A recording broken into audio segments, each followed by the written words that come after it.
Okay, so let us come to the British conquest of Mysore and 4 Anglo-Mysore wars, and then about Hyder Ali and Tipu Sultan. Now look here.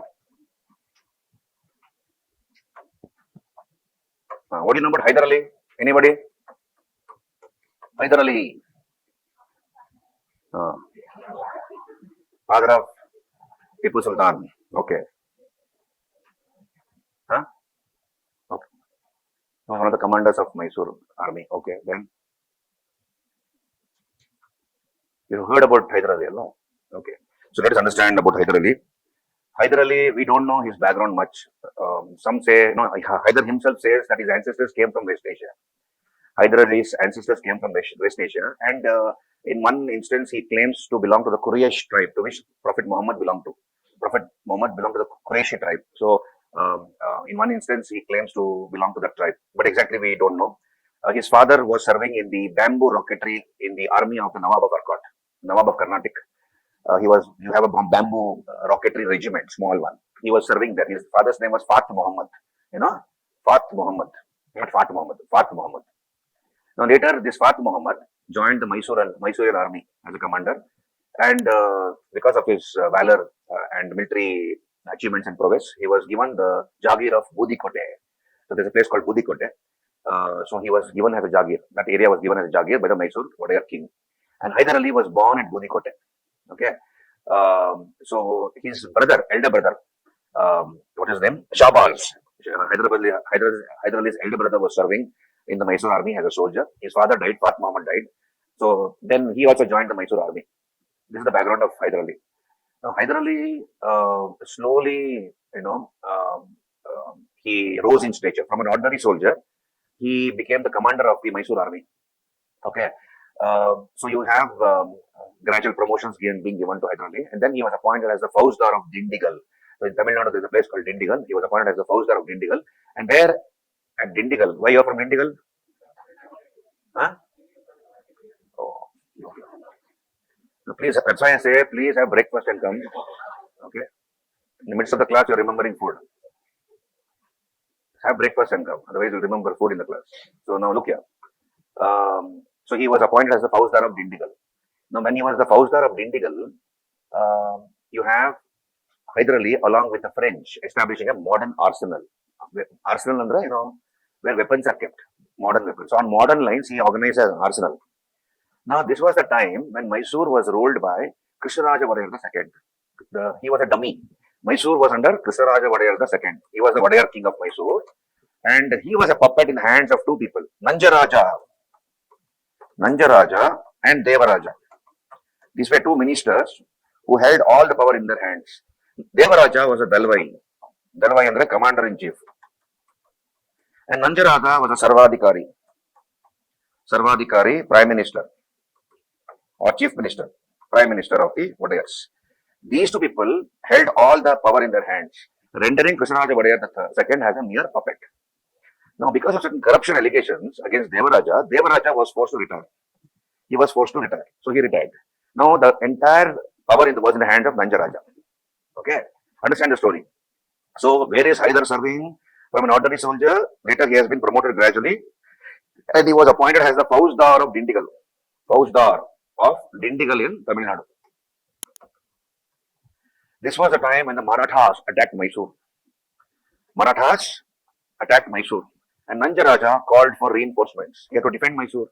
So he called his Fauzdar from other areas, come and defend Mysore against these Marathas. So Hyder Ali rushed to Mysore with his army, and he was the one who planned the defense of Srirangapatna, the capital of Mysore Kingdom, Srirangapatna. He was the one who planned the defense of Mysore and Srirangapatna. Okay, that is a time when the Mysore soldiers had not been paid proper salaries. They were having salary arrears. 3-4 months they had not got salaries. Their morale was low, and they were very frustrated because they had not got their salaries. So Hyder Ali talked to the Wodeyar king, talked to Nanjaraja, and saw to it that the soldiers get their salary, at least some amount of their salary. So that uplifted the morale of the soldiers. Okay, and he was able to plan the defense of Srirangapatna, and the Maratha attack was repelled. It was beaten back. Hyder Ali became very, very popular after that. Okay, and he was a very ambitious man. He seized power from Nanjaraja. And from 1761, he began to rule Mysore as Sarvadikari. and he recognized Krisharaja Wodeyar the second as the lawful ruler of Mysore, but all the power was in the hands of Hyder Ali. Okay, and under Hyder Ali, Mysore became a military state. Military state andre expanding at the cost of its neighbors. It was expanding rapidly at the cost of its neighbors. This is the background of Hyder Ali. Now look here on your screen. So Hyder Ali, 1761 to 82, born at Budikote in Mysore district and died at Chittoor in Andhra Pradesh, Chittoor district. In December 1782, he was the founder of Dindigul, where he trained his troops on western lines with the help of the French. And then he successfully defended Srirangapatna from the attack of the Marathas. And he was given the title Fateh Hyder Bahadur, brave victorious lion, by Nanjaraja. Okay, and who was the king? Krisharaja Wodeyar II. Make that second, please. It is not the first, it is second.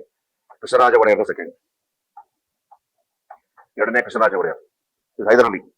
And this fellow, he was an illiterate man, Hyder Ali, but he had a military brain. The British were known to be like fox. You can't trust the British. They were like a fox. Right? Fox is supposed to be a very cunning animal. This fellow was more cunning than the British. He could read their mind very well. And he defeated them in a few battles, including the Battle of Polilur. Hyder Ali, we'll come to that when we talk about. He fought the first and the second Anglo-Mysore wars, Hyder Ali. So he defended Srirangapatna from the attack of the Marathas. He became very, very popular. And he also had won over the army, because he had got them their salaries. And he had bravely defended Srirangapatna. So from 1761, you have Hyder Ali beginning to rule Mysore. So he overthrew Nanjaraja and assumed power, and he conquered all these areas. Hoskote, on the way to Kolar, you get Hoskote. Okay, Hoskote, Dodbalapur, Sira, 100 kilometers from Bangalore, on the Tumkur-Mysore road, Bangalore road.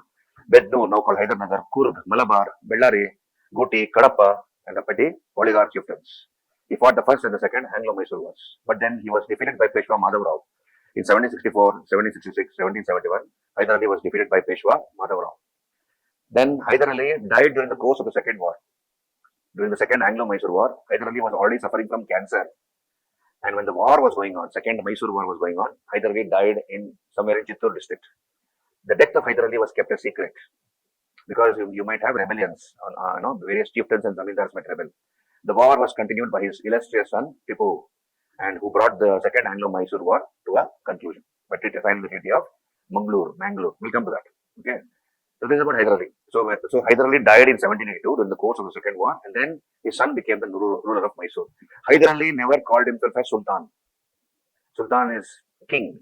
He never called himself as Sultan, but his son Tipu called himself as Pacha in 1787. Tipu called himself as Pacha. Okay. Now let us come to a very controversial figure in the history of modern India. Okay. That is Tipu Sultan. So this is the kingdom of Mysore under Hyder Ali. In 1788, he had conquered all these areas, you see, and Mysore had expanded to the western sea coast, where the British had trading interests. And this brought the British in conflict with Mysore. British had business interests, commercial interests in the east. So he was a great warrior, more braver, more intelligent, more shrewd and cunning than his son Tipu, Hyder Ali. Okay, we'll come to that. This is Hyder Ali story. Next comes Tipu Sultan. Okay, tell me now.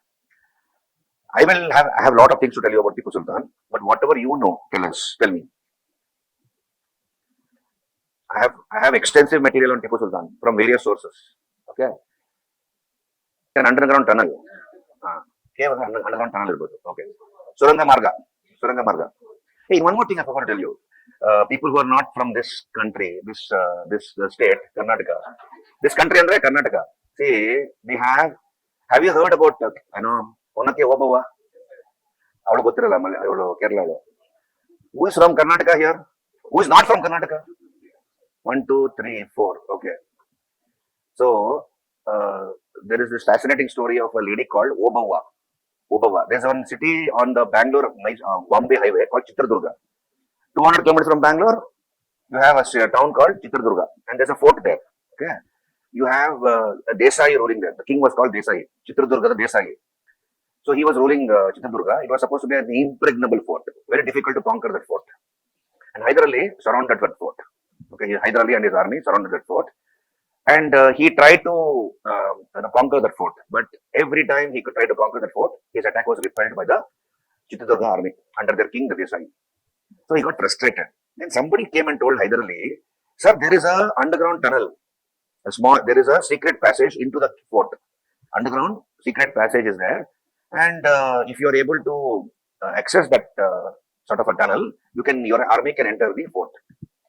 So Hyder Ali found out the tunnel which was leading into the fort, and only one soldier can go at a time into that tunnel. They have to crawl, okay, crawl and then get into that, come underneath the wall of the fort, and they can enter the fort. So Hyder's soldiers, they were crawling into the tunnel. Then inside the tunnel, inside the fort, what was happening? It was afternoon time. There was one village lady, farmer's daughter called Obava, and her husband was the chief guard of the fort. Who had a 360 degree view of the fort. So he was sitting on top to see if any army is approaching to attack Chitradurga. So it was afternoon time. She called out for her husband, come down and have lunch. So this fellow from his perch, he came down, washed his hands, and he was having lunch. Then she realized she had forgotten to bring water from the house. After food, you have to drink water. Yes, she had forgotten. So she said, I'll go home and get water. And she was making her way briskly towards her house. And as she was passing through that other end of the opening of the tunnel, she heard voices of people trying to through the tunnel. So she got alarmed. Okay, somebody is trying to, maybe the enemy is trying to creep into the fort from the tunnel. So she ran into her house and she got a wanake. A wanake is a pestle which is used to smash spices. You have a stone and you put those spices and then you use the pestle to smash the spices. That's called a pestle, wooden one. Okay, so she brought that. She is supposed to have tied her sari in a viragacha. She requires, she did not want to disturb her husband. So look at this girl, this lady. She tied it, behind her waist, and she got ready to with a pistol. As soon as a soldier, either soldier, put his head to come out of the tunnel, she gave one big blow. So that fellow is passed out. So she would pull the body. Okay. Then another fellow put his head out, one death blow. Like that, she killed a number of soldiers of Hyder Ali. Husband, had finished his lunch, and he wants water to drink, and his wife has not returned back from the house. He came searching for her, and he sees a heap of soldiers of Hyder Ali, and he got alarmed, and he sees his wife like a Durga, in a battle avatar, and then he went and blew the bugle, okay, sounding alarm, and then you have the Chitradurga army fighting against Hyder's forces. In that attack, Hyder's army was repelled, and Obaba was killed by a Hyder soldier. She died. But then in the next attack, he conquered Chitradurga. Hyder Ali was able to conquer Chitradurga. Okay, so I forgot to tell that. Okay, it is part of the folklore of Karnataka. There's one movie also. There's a very popular song. Of who's that lady? Exterior actress. Actress Jayanti. Jayanti. First Kannada actress to wear swimsuit. Jayanti. That's not important for exam. We'll come back. ಹೌದ್ರಿ ಆ ಕಾಲದಲ್ಲಿ swim suit ಹಾಕೊಳ್ಳೋದು ಅಂದ್ರೆ ದೊಡ್ಡದು. Okay, this not even wear sleeveless blouse actresses. Okay. Anyway, this is just to keep you entertained in the class when I tell you all these things. Not important from the exam point of view. We'll come back here. Anything else about Tipu? Okay, look here. See, Tipu, I'm going to give a balanced opinion about whatever I have read and whatever material I have with me on Tipu Sultan. Okay. Even during the British time, his name had been maligned. He was a sworn enemy of the British. And please understand, early history was written by Britishers. Early history of India was written by Britishers. And since he was their sworn enemy, they only wrote bad about Tipu Sultan. Okay. Now, Tipu Sultan has been accused of being a person who destroyed temples, as some of you have told, one or two people have told here. Till now, we have not had any evidence regarding this particular fact, whether that he destroyed temples. In fact, we have evidences to the contrary. He was the person who gave donations to 156 temples. 156 temples. Sorry. So the right wing, just let me present my point of view here. The right wing political establishment have accused him. Then we have Sheikh Ali, a very prominent historian of Mysore. So all these people have done extensive research on Tipu Sultan, and Tipu Sultan is supposed to have given donations to 156 temples. Okay, now, if you look at, what was his capital? Srirangapatna. In Srirangapatna, very next to his palace, you have the Sri Ranganatha Swami temple. It existed even when Tipu was alive. Tipu gave donations to the temple, and it is there in the temple records. Temple records, it's mentioned that he gave donations for the maintenance of the temple. Here in Bangalore, we have the Tipu's palace, Summer Palace in Bangalore. Next to that, there is a temple, Kote Venkatramana temple. That temple existed even when Tipu was there. He has not done anything to those temples. Before every military campaign, he went and prayed to the goddess Chamundeshwari.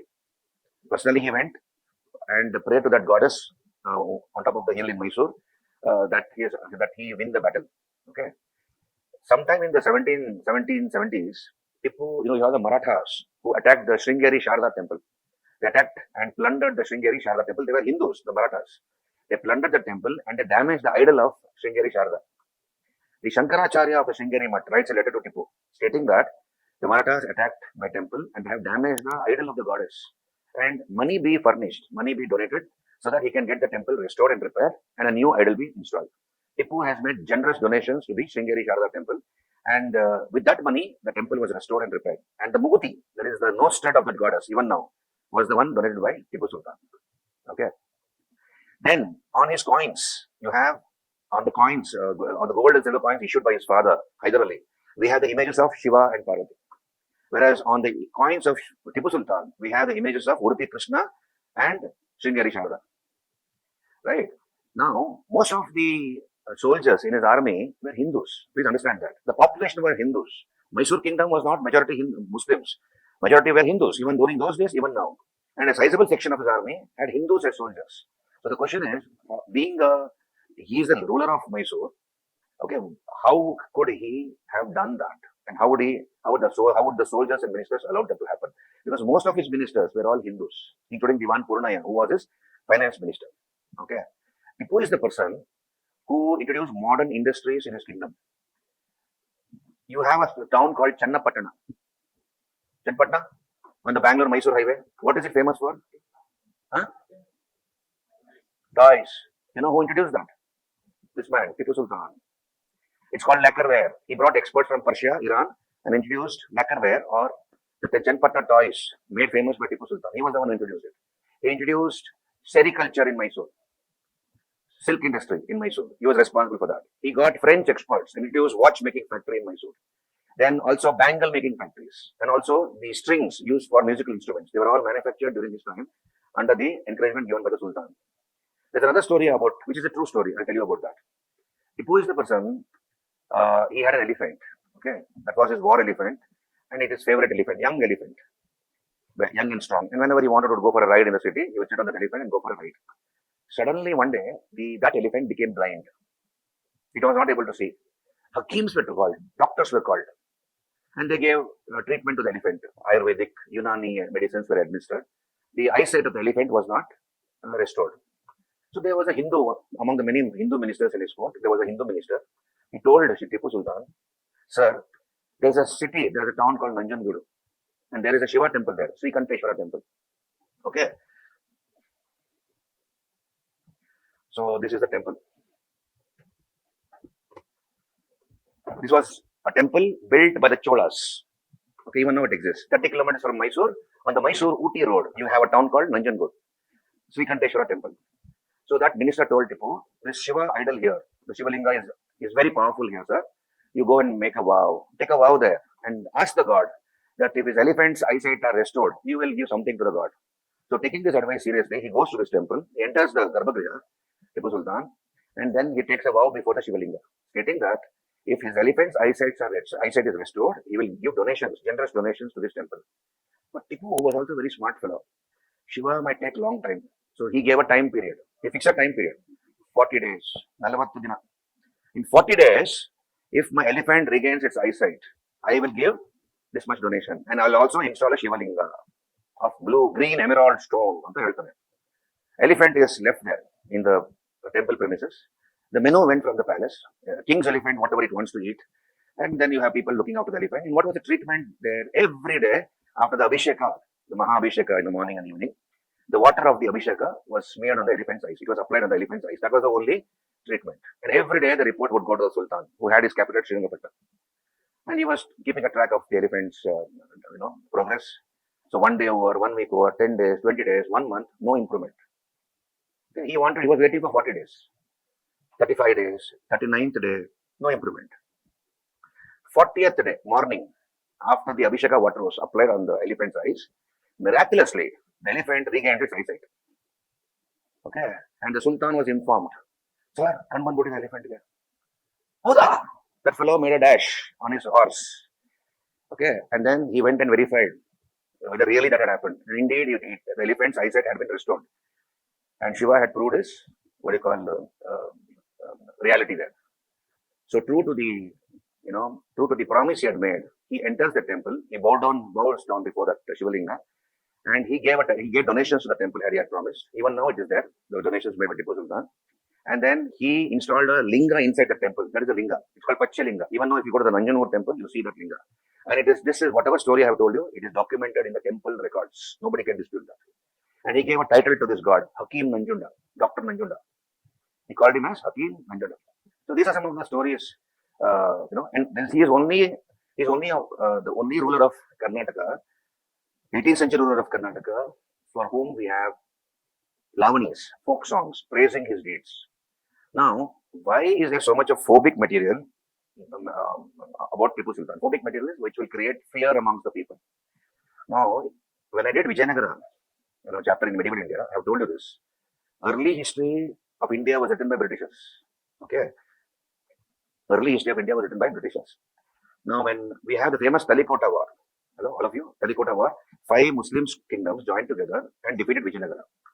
Now, where do we get this story of Vijayanagara from? From a book written by Robert Swift in 1901. He calls it as a forgotten empire. A forgotten empire. So many travelers had visited Vijayanagara, like Domingo Paz, Fernão Nunes, etc. So he collected the travelogues of Domingo Paz and Fernão Nunes, who 2 Portuguese travelers who visited Vijayanagara.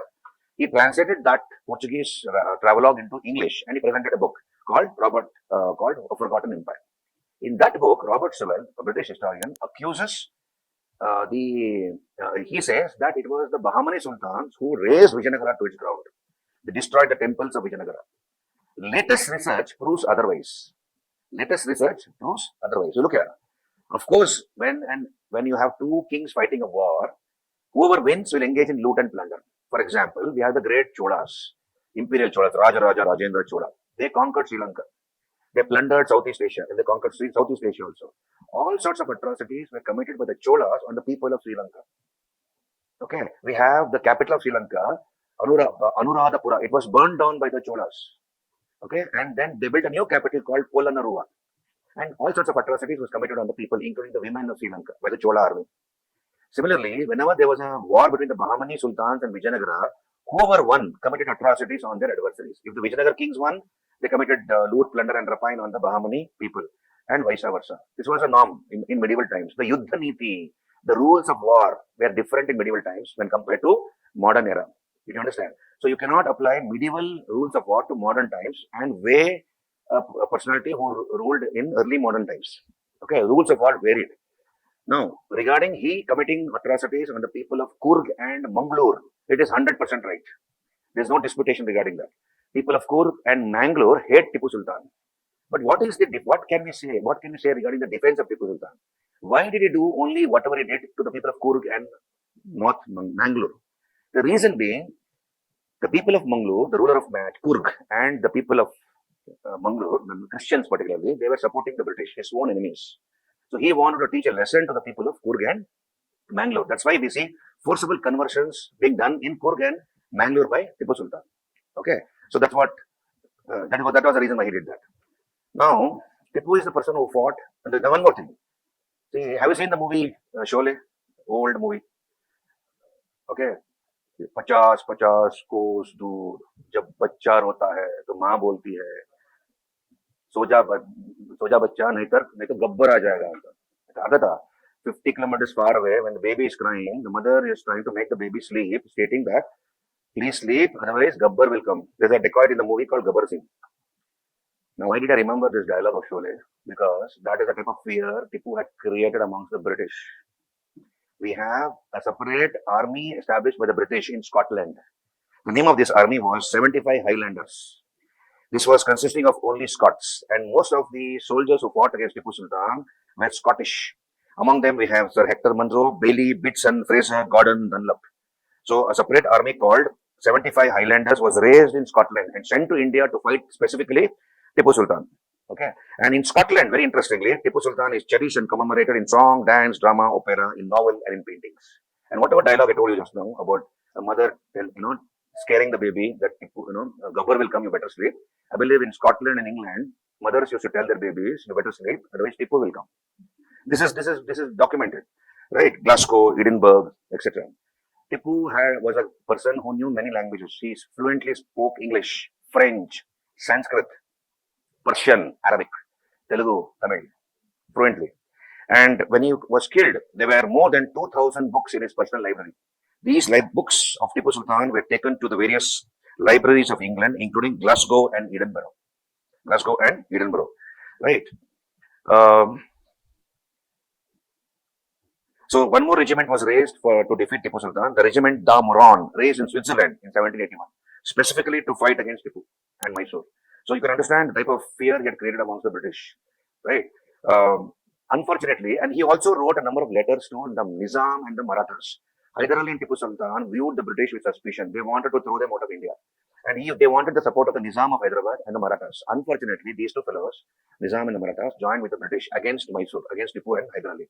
And that is the reason why Hyder Ali and Tipu Sultan were defeated. Right? Now, we say that he was very stern against the Hindus. In fact, he was more stern against the Muslim rulers. The Muslim rulers of Kadapa, Kurnool, Savanur, Nizam, they were treated very, very badly by Tipu and his father. So you cannot say that he only treated Hindus badly. He treated the Muslims also very badly because they were supporting the British. So depending upon who was supporting whom, Tipu was either lenient or very, very strong, rigid and very strict. Now, the Hindu zamindars, particularly the upper caste zamindars, hate Tipu. You have the Brahmin zamindars, etc. They used to hate Tipu. Upper class castes like the Lingayas, etc. You know why they hate Tipu? Because he was the one who seized their lands. He took away their lands and he distributed those lands to the poor and the needy. The Bedas, the Kurubas, the Bestas, the Shalukas, the Muslims, they were all given lands. And for the first time in the history of Karnataka, Dalits came to become landowners. Dalits became landowners for the first time during the time of Tipu Sultan. That's the reason why also when Tipu Sultan was killed, so now when you read Karnataka history, modern Karnataka history, you see a number of revolts, particularly led by the farmers after the death of Tipu Sultan, because the British were trying to seize those lands and they were against that. So all these things are there, right? If you're interested, I'll share this document with you, which I have collected from various sources. Okay. So if there's a question in the mains about Tipu Sultan, give a balanced answer as UPSC students. Okay. Now outside what anybody says, depending upon whom you support, you will either agree or disagree. You understand? Nah? So don't get drawn into these type of arguments. You have the WhatsApp University nowadays, which will malign somebody, okay, without any proof. So read standard textbooks and go with standard opinions. And as a UPSC candidate, you should know both sides of the story. So give a balanced opinion. Don't malign anybody without proof. Okay. If you have proof, you have to substantiate that proof. Not only for Tipu, anybody for that matter. Tomorrow, because when you're a bureaucrat, you'll have a Hindu, a Christian, a Muslim, etc. coming in front of you. And one more thing is, one of the accusations made against Tipu Sultan is that he was a person who changed names of towns and cities and that he established Persian terms like Khate, Kirdi, Kacheri. These are all words used in revenue department. Tapal, Khate, Kirdi, Kacheri. The question is, S.L. Bhairappa, famous novelist of Kannada, he says that before Tipu, there were no equivalent words in the revenue department for these documents and files. Kacheri is a Persian word. Kacheri andre office anta. Okay, not Kacheri Nadsarala. Kacheri is an office. Before Tipu, these words were not there. So he developed new words only to address those problems which existed at that point in time. Hyder Ali fought the first and the second Anglo-Mysore wars. Tipu fought the third and the fourth. Okay, and the same person, Cornwallis, who lost America for the British. George Washington, when we did world history, George Washington defeated Cornwallis and America was lost forever by British. Cornwallis was sent to India and Cornwallis wanted to redeem his lost prestige. The people of Britain were cursing him because he was blamed for England losing America. So he wanted to redeem his prestige. He joined hands with the Nizam and the Marathas, and Tipu was defeated in the Third Anglo-Mysore War. One of the terms of the Treaty of Srinagarpatna, which terminated the Third Anglo-Mysore War, was that Tipu should cede half his kingdom and send two of his sons as hostages. You don't hear of any ruler in any part of the world where he gave away two of his sons as hostages to the enemy and continued to fight the enemy without bothering about his children. Very rare we see this. So he believed that children are gifts of God and that God will take care of his children. In fact, he became more determined to regain whatever he had lost. And then the fourth war in which he was killed, it was fought by Arthur Wellesley. Arthur Wellesley is the person who defeated Napoleon Bonaparte in 1815 in the Battle of Waterloo. The same Arthur Wellesley fought against Tipu in Mysore. When Tipu, defending his capital Srinagarpatna, laid down his life. Okay, so this is about Tipu Sultan. There are many more things to tell you. And one more thing, he was the person who established modern company on East India Company lines. In the year 1797, Mysore established a trading corporation on the lines of the English East India Company. And this company traded with in sandalwood, then ivory, silk, rice, etc. And it had offices in Karachi, Muscat, and Basra also. So he wanted to establish a trading company on the lines of the English East India Company. And 1797, he had established that. Okay. And one more thing, we have the ex-president of India, APJ Abdul Kalam. APJ Abdul Kalam, in his books Wings of Fire, calls Tipu Sultan as the father of Indian rocketry. Father of Indian rocketry. See, you see, rockets were used in war by Hyder Ali also. Okay. Huh? Bamboo rockets. It had a stock of 8 to 10 feet long. And these, the fuselage which contained the gunpowder was improved upon by Tipu. He added a metal fuselage and he changed the design of the rocket. So there was a sword attached to the rocket in the front. And you have a separate regiment of rocketry established by Tipu. They were called Juzail Burdars. And what was the range of these rockets? It was about 1.5 kilometers during those days. So keeping it in a horizontal position, when they fire the rockets will take off. And when they're coming down, you have the sword blade turning round and round, and it is coming. So the Battle of Polilur was won by Hyder Ali because one of the rockets fired by the Mysorean rocket regiment detonated the gunpowder depot of the British, and that resulted in the British being defeated. Right? Now, what happened? When Tipu was killed in 1799, defending his capital, Srirangapatna,